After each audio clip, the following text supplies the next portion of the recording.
mahasiswa FEB-ULM, kamu mengetahui kan bahwa baru-baru ini BSI atau Bank Syariah Indonesia terkena gangguan peretasan. Diduga serangan ini berasal dari serangan cyber ransomware yang melumpuhkan layanan BSI selama kurang lebih 5 hari.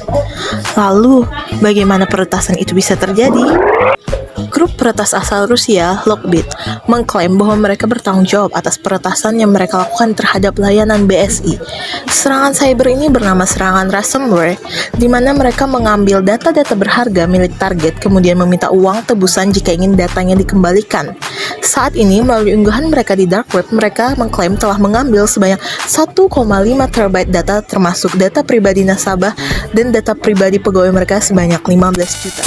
Tapi ada nggak sih dampak yang terjadi setelah peretasan BSI ini? Nah, ada loh dampak yang terjadi setelah peretasan BSI ini. Salah satunya adalah pencopotan jabatan oleh Menteri BUMN yaitu Erick Thohir guna tetap menjaga kepercayaan masyarakat.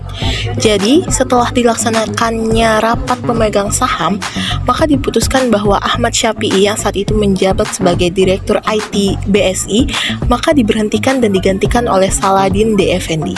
Lalu ada juga Tiwul Widyastuti yang saat itu menjabat sebagai Direktur Risk Management yang digantikan oleh Grandis Helmi.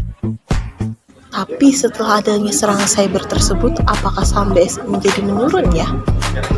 Nah, ternyata saham BSI tidak terbukti menurun loh setelah adanya serangan cyber tersebut.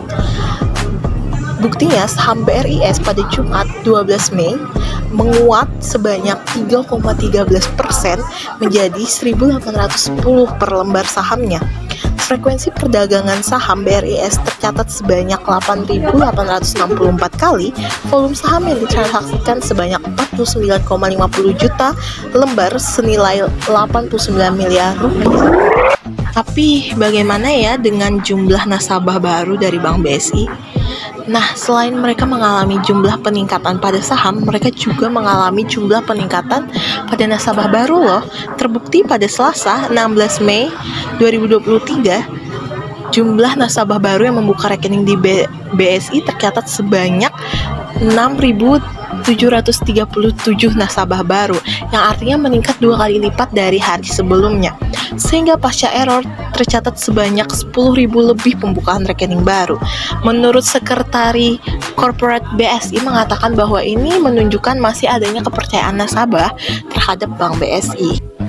Fenomena yang terjadi pada Bank BSI ini bisa menjadi pelajaran bagi seluruh instansi bahwa peretasan bukanlah sesuatu yang dapat dianggap sepele.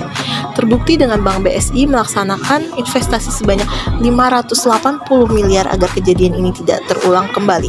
Harapannya setelah dikeluarkan investasi yang cukup banyak tersebut, kejadian ini tidak dapat terulang kembali. Karena saat ini kita sudah mengalami era finance teknologi, di mana para nasabah lebih memilih bertransaksi menggunakan m-banking karena mereka berpikir m-banking itu lebih efektif dan juga efisien. Dan berkaca kembali setelah kejadian ini, terbukti bahwa saham dan juga pendapatan Bank BSI tidak mengalami penurunan, yang artinya masih ada kepercayaan nasabah terhadap Bank BSI, dan diharapkan di kemudian hari semoga musibah ini tidak terulang kembali kepada Bank BSI agar kepercayaan konsumen masih tetap ada untuk Bank BSI. Baik, itu saja informasi dari kami Divisi Pendidikan BEM FEB-ULM. Terima kasih. Wassalamualaikum warahmatullahi wabarakatuh.